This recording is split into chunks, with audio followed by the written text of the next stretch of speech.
Are we there yet? Are we there yet? Are we there yet? Are you tired of hearing that in your family on your trips to and from this, like events that you're going through, on road trips you're going on? Does it seem like the journey is taking forever and everybody just wants to get to the destination?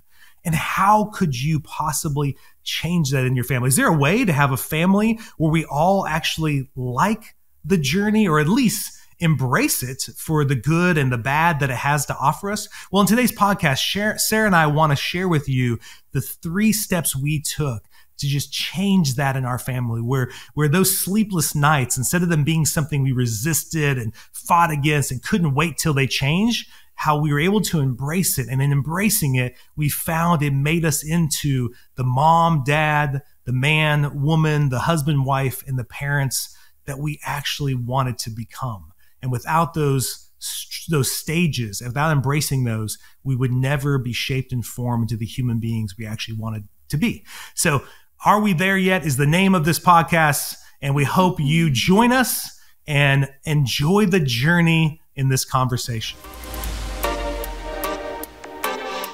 Welcome to the Art of Raising Humans.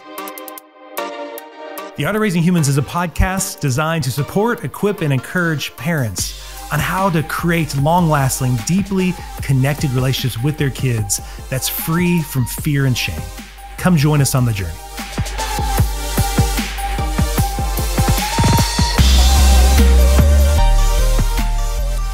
Hello, and welcome to The Art of Raising Humans. I'm Kyle. And I'm Sarah. And today, Sarah, before we jump into the topic, I want to just send another reminder. We're still trying to reach that 100. I don't know, maybe by the time this was watched, maybe we've reached it. Okay, but That'd still, be great. Go check it out, see if we've reached 100 yet. And if we haven't, add yours to it. That would be really fun. Maybe you could be the one who does the 100th comment, 100th review, right? Oh. That'd be pretty awesome. Check it out. So stop right now. Go look. What number are we at? Add yours. Or if you've already added one, tell your spouse to throw one on there. Let's get it to 100. Come on, we got this. Okay. Are you frustrated and overwhelmed as a parent? Are you wanting to stop using fear-based techniques and punishments such as spanking and timeouts, but you don't know what else to do? Do you want a positive and joyful connection with your children? We want to help you. We love coaching parents and helping give them all the tools they need to raise kids that are happy, respectful, and have self-control. If you are ready to take that step, then reach out to me at kyle@artofraisinghumans.com. Look forward to getting a chance to meet with you and see if you'd be a good fit for our program. Okay, but in today's topic, Sarah, I don't know what I'm going to title it yet, but I'm thinking I want to title, Are We There Yet? Mm-hmm. Right? Have you ever heard that phrase before? Yeah. There are movies. There are so many. Yeah. When you're riding in a car and there's parents and there's kids, and the kids are we there yet? And you left 5 minutes ago. Yes. Yeah. And so every road trip. Yeah. And I remember as a kid, that was a constant thing. It's a joke. Like, are we there yet? Are we there yet? And then parents going, soon, we'll be there soon. We're all, there. Stop asking. We're so sick of this, And so just constantly, are we there? Are we there? So the reason why I'm titling it this, Sarah, because I know recently we did a road trip. We did a road trip up to Colorado, one of the places we really enjoy going. And that trip takes about 10 hours or more, right around there, And something that I was thinking about as I was helping all these other families, these parents, these kids, they're coming back from spring break trips, It just was spring break. So a lot of travel for people. Yes. So there's a lot of people who are traveling, and I was hearing all these different stories about people who would never do a road trip with their kids because it would just be miserable, right? And so several different parents were saying that, and I think I would have been in that camp a while back. I think I would have thought that when the kids were little, because there were a few road trips we took and they're rough. They were, you put kids who want to run around in a car for many hours. Yes. And that is bound to be challenging. Yeah. And I thought I would use the road trip kind of metaphor, because as I reflected upon what these other clients were saying and these other parents that we were talking to, how much I was noticing the stark contrast between how we feel about road trips now, that we actually are I'd love to go tour the whole United States, be able to go reach all the different states, and obviously not Hawaii and Alaska, but the other ones, and to be able to drive to those with the kids. And we did that one trip that was 18 hours back from Orlando, and it went fantastic, and we weren't planning on doing that in one leg. but we did it. Things happened. We wound up needing to keep going. And so we kept going, did it in 18 hours. I felt good. It seemed like the family felt good. It was a great experience. And it started thinking like, man, this has really shifted for me. I really enjoyed the road trips, right? And so I'm wanting to use that as a metaphor of something bigger. So for all of you who have listened to our podcast, or for those of you who are new, something that Sara and I really believe is different about what we talk about with parenting is I really think parenting is a transformative journey, meaning that these situations with our kids are mostly about shaping and forming us first, and then shaping and forming them as a secondary outcome, right? Because then we model to them, the kind of humans that we have now been formed into. But it really is through these kind of conflicts or these situations that we are shaped and formed. And I think one of the big ones is this idea that's really in our culture. It's a big issue where I was always raised this way too, Sara. I don't know how you give feedback, but that the destination is more important than the journey. Meaning, like, the reason why we keep asking, "Are we there yet? Are we there? Are we there?" Because the whole point of going on the road trip is to get there.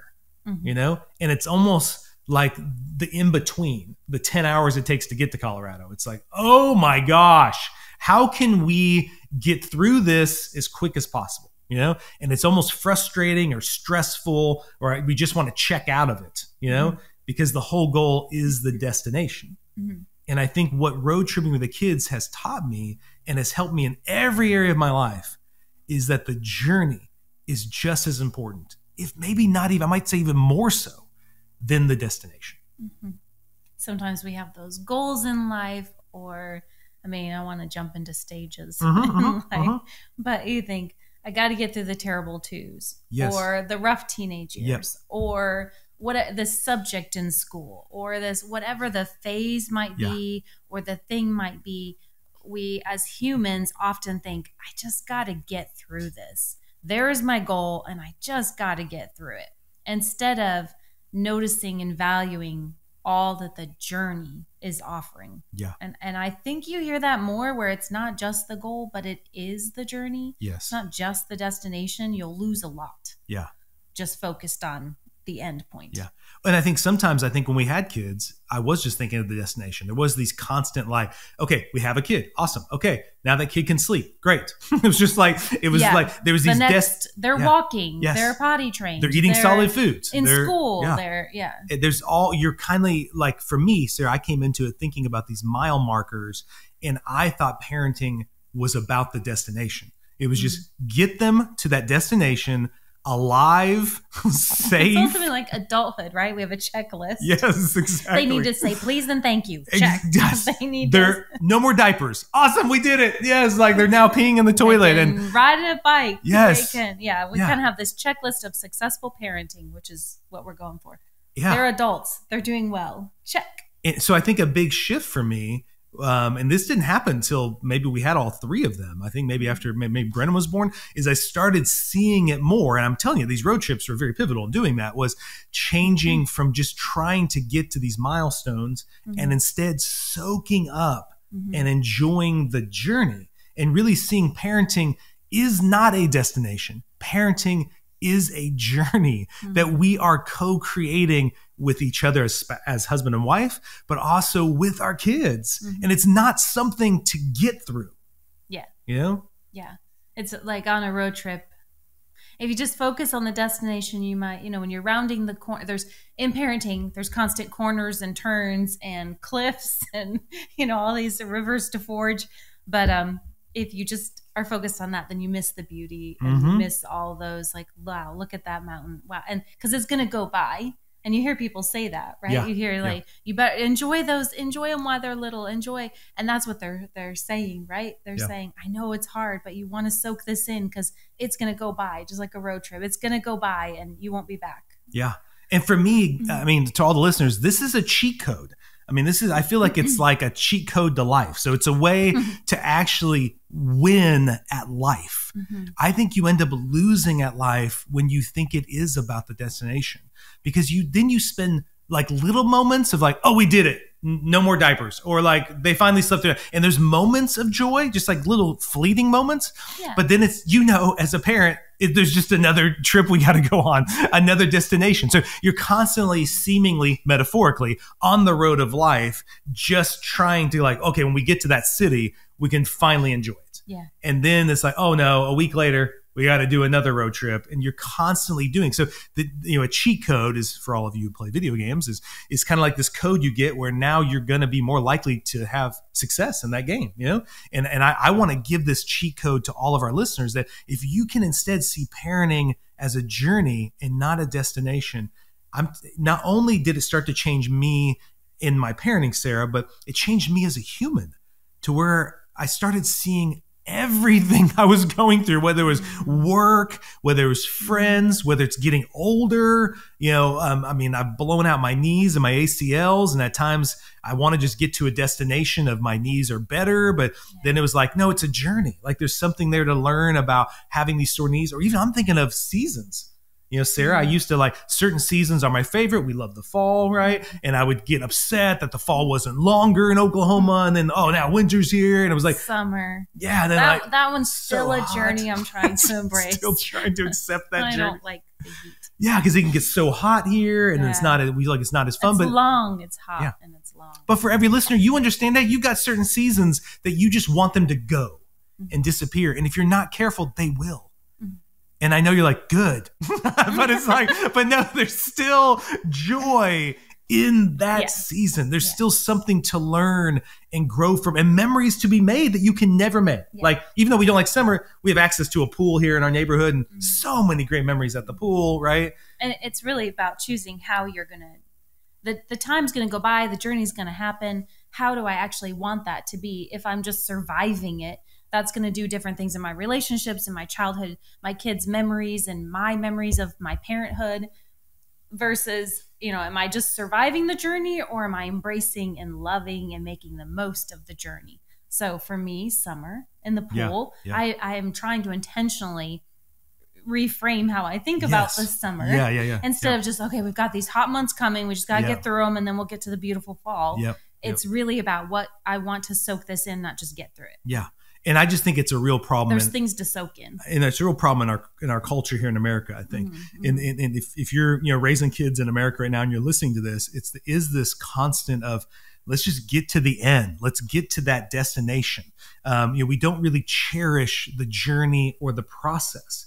I mean, lots of times, even in school, the way it's just about the finished product. It's not about actually what it took to get there. And so early on, what we were tempted to do, and I felt myself saying it and you saying it too, is I can't wait until they are just plug in sleeping. That. Yeah, and can't wait till they're sleeping through the night. I definitely felt that one. If you have little ones, you're saying and so we would say that I can't wait till they're sleeping, or I can't wait till they're out of diapers, or I can't wait till they can start talking. I can't wait till they can walk. I can't wait till they can ride a bike. Whatever it is you want to add into that, right?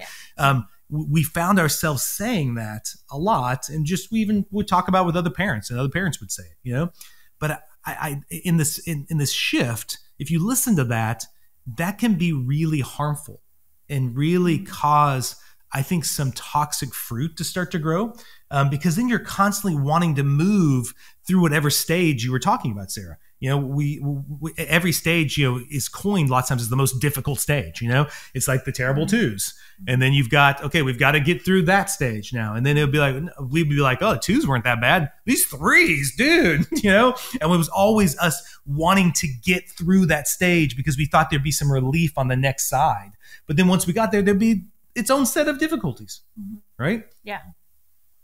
And so this, I found, it stole my joy, because it made it harder for me to be present. It felt like life was more stressful and frustrating because I couldn't make it move faster. Like I wanted to just the more we just kept pushing, maybe we could make the stage happen quicker. Maybe we could get more upset at the kid and whatever it is, the attempt we're doing to motivate that moment to get through. And then I would feel some sadness and regret when that stage was over, which was weird too. I'd be kind of like, oh, when Ellie got through that last stage, it was, whatever she's in, it's like, oh, that's our last one. We won't have any more of those, And some of that, there was fondness and gratefulness, but then also sadness and regret that it was over, Yeah, I think my reflection on that with our oldest, I was really focused on the milestones. I knew them. I had done a lot of work with kids and helping them achieve their milestones. And especially in the area of sleep, I was pretty tired and was definitely trying to survive sometimes. I was working and, up at night with my infant and things like that. And though there was plenty of sweet moments, as a parent where you're holding them and there was sweet cuddles, and even if it's in the middle of the night, there was a lot of please sleep. I'm exhausted. I got to get up for work in 2 hours, those kind of moments too. And so that did shift. We had done some, we had even talked about some of this. So with our youngest, that's the I had gotten into a space of, this isn't going to last forever. And I get to hug and cuddle and enjoy this sweet moment. And so even in the midst of exhaustion, not like I did it perfect all the time, but I was in a much different space of trying to soak in and see those moments. Because in here, the first time my brain was in that survival, that limbic system, that oh no, I'm never going to sleep again. I'm so tired. How am I gripping it? How am I going to work tomorrow? How am I going to, I'm so exhausted, and my focus was on that. So it almost took me to an even worse spot, where on the other one, I was still very, very exhausted by our third. But because my focus had shifted to, but I get to hold and enjoy these moments because she's not going to be this little forever. And this isn't going to, I'm not going to be holding my 20-year-old cuddling, rocking my, so it's like, enjoy this little baby while I have this. And I was much more in a different space. So it definitely helped me get through the journey. And I enjoyed the journey much differently. I think using the sleep, since that was a big deal, I think that's a great example of growth in myself. Was with Abby, it really was, I was just mad. I was just like, when are you going to sleep through the night, for goodness sakes? And I would just be so upset. Every time she woke up, I'd be like, are you serious still?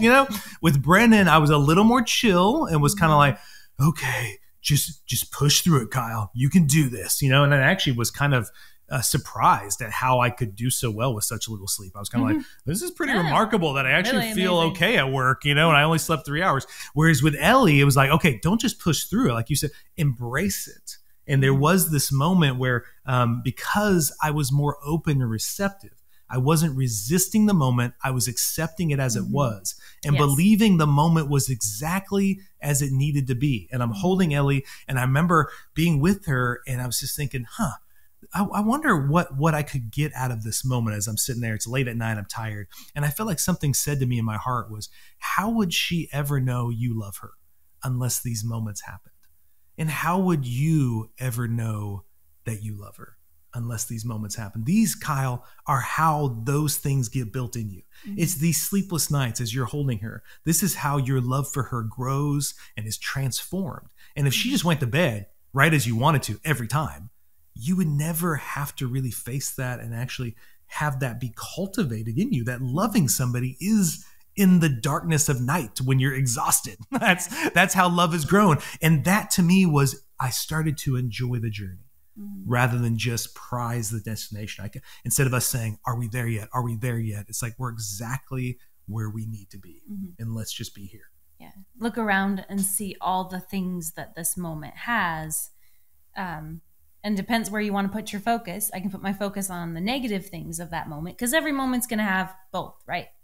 It's not just either or. Yeah. And so I could do that, or I can choose to put my focus over here. I decide what I'm going to focus on, and that's going to change the whole journey for me, depending on what I'm focusing on. Yeah. And I want to say this, Sarah, and I hope I'm not saying this in regards to any criticism of any parent's choices, but I think the place you see it a lot, at least the kids I'm helping, is lots of times the journey, even from home to soccer practice.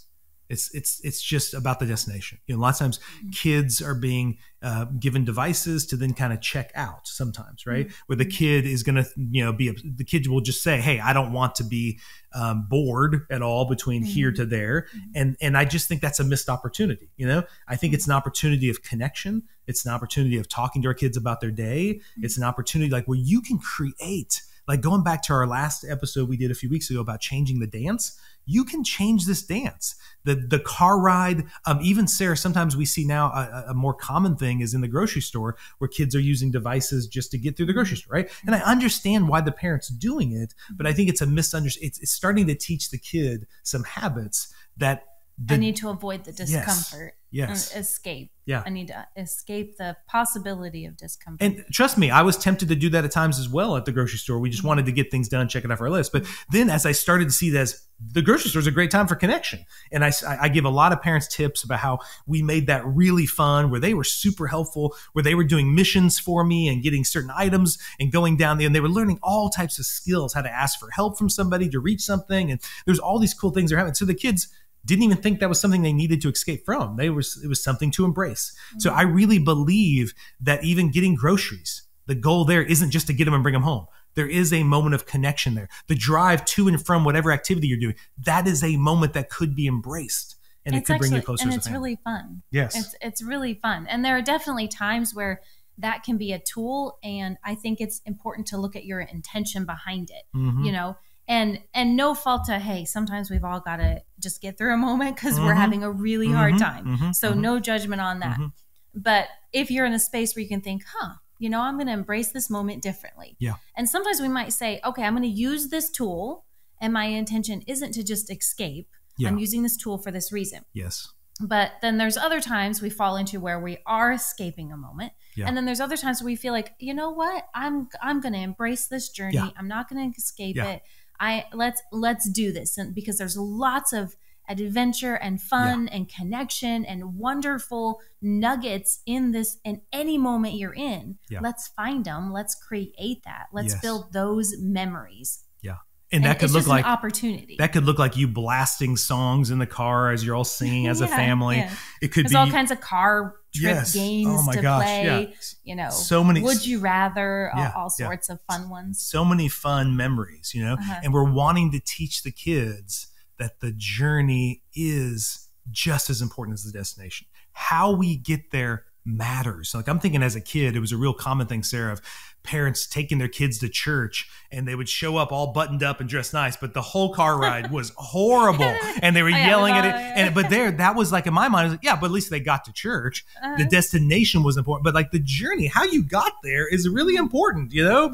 And so I think a lot of families struggle with that because this isn't something that we're modeling, that the journey is important. It's a hard thing for us all. Yeah. I mean, I think I actually, as you were talking, I was thinking about some of our kids' school projects. Yeah. Some of them take months and it's a lot of work. And I think sometimes we do better than others, but just how are we going to do this work? Memorizing or creating a science fair project or whatever you're going to do. Is it just, okay, let's get this done now. Check it. Okay, exactly. Get this thing done. Get the project done. Yeah. But there's the option of, okay, how can we do this? If we're going to work on memorizing something, what fun thing can we do as we're memorizing exactly. it? How can I work with you on your science fair project to be a moment of connection?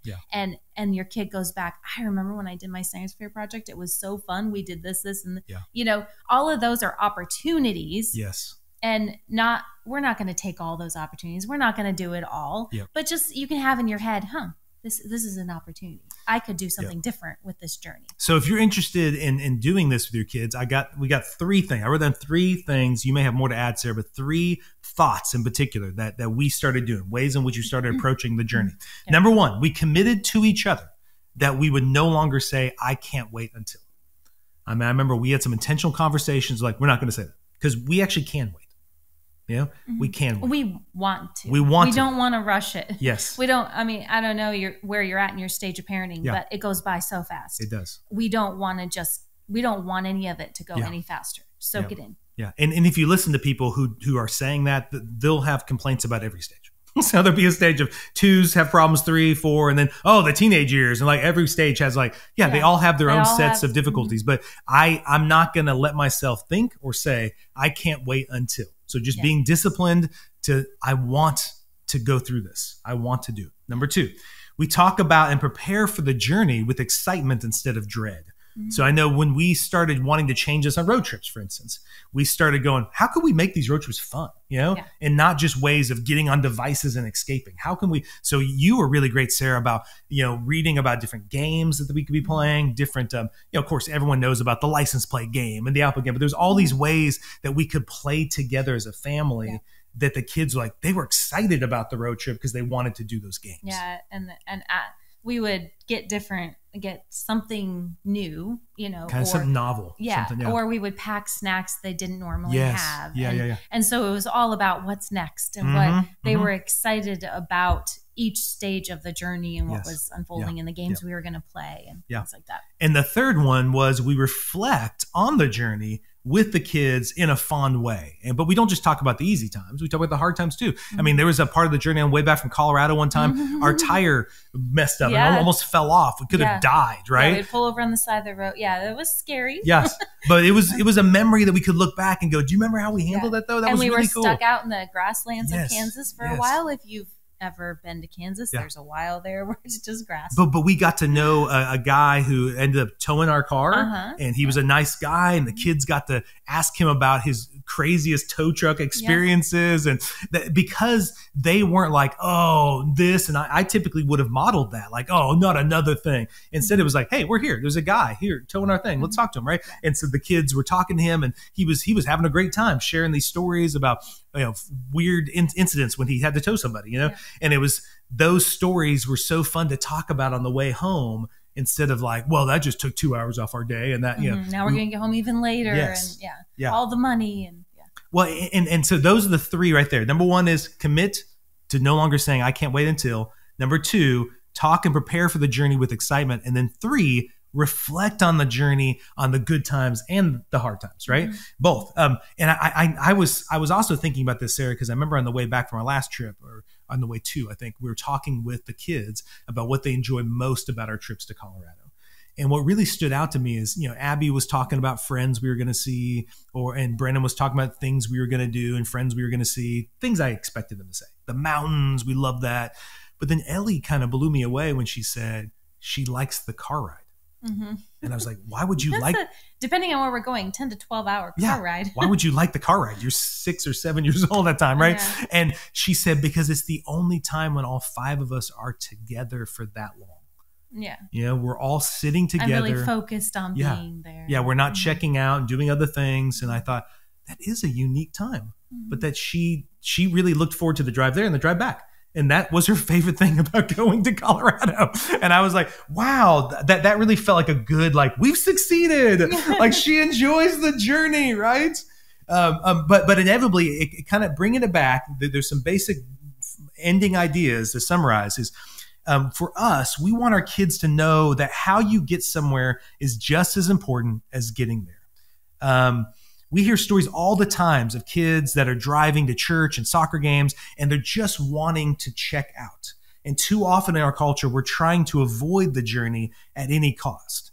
And kids are driving to and from these things, and they're just not engaging with the family. And lots of times, everybody's checked out, even the parent. They're all checked out, right? Everyone's got their headphones on. That's a real common thing where teenagers have got that on. But the problem with that is that resisting the moment never brings about good results. Yeah. It causes more stress, anger, and frustration. And what we know is that it's acceptance of the moment that actually helps change the moment. Okay. So acceptance of the moment, when you do that with your kids as a family, you're going to grow resilience. You're going to have more joy, and you're going to feel empowered to actually co-create the ending to that moment you want, right? Instead of letting the moment just happen to you, like the drive is just happening. We have to go across. It takes 10 hours. We have to do this. You don't have to do that. Like, we can embrace it and really create something beautiful in that moment. And this goes along with that statement of what you resist will persist. Yeah. So if I keep resisting it, if I keep resisting the moment, it's going to continue to be this horrible thing that I want to push through. Yeah. That phase, that sleeplessness, even temper tantrums, the big emotions, any of that. Yeah. And I'm thinking also of even like on a roller coaster, what I'd encourage every listener is, instead of resisting the moment, like where you're riding the roller coaster, gripping it and just waiting till the ride's over, and then you never enjoy the ride, right? Instead, put your hands up and just let it go, right? And just really let the roller coaster take you, And it doesn't mean it's still not scary. It doesn't mean it's still not like it, but it also can be exciting. It can be thrilling, you know? Yeah. And that's what I want road trips to be like, is just us putting our hand up and saying, let's enjoy the ride, right? Or even hard times when people are going through sickness, or when people are struggling with school, or when you're in a stage where you're not getting any sleep. These are moments when I want to accept the moment as it is, believing that it has something good for all of us to get from it. Yes, because they'll have something, and you want to look for it. Yeah. And I want to wrap it up, Sarah, with I put down on my notes that I'd started to love early mornings with the kids. There was a time where, you know, I'd liked to sleep in, and I was frustrated that the kids would wake up so early. And then even when I started waking up early, I purposely wanted it to be my time, and I was annoyed that they kept making it about them. But then as I started to embrace the fact that I had these kids waking up early, I began to like create all of these really nice moments. Like I have so many memories of Abby and I sitting in chairs watching the sunrise, and us talking about our days and what we wanted to do that day, or how the previous day went. And so many sweet moments with Brennan and Ellie in the mornings where I'm just holding them. And and so I want to encourage you to think about maybe just one space in your life where you feel like you are just waiting for the destination and you're resisting the journey. And instead just see how you can embrace the journey, accept it as it is, believe it is enough, and then really see what it can do in your family and how you can model that to your kids. Maybe it is just that little car ride to and from soccer practice, or to and from church, or to and from school, but embrace it and really like get the gold that's in that moment, you know, mine it for the value it has, and see how that shifts the dynamics. Okay? So I hope this conversation was helpful and expanded your ideas about what the journey could look like. And please share this podcast with anybody you think it'd be helpful. And we look forward to talking to you soon. Have a great day. The Art of Raising Humans podcast should not be considered or used as counseling, but for educational purposes only.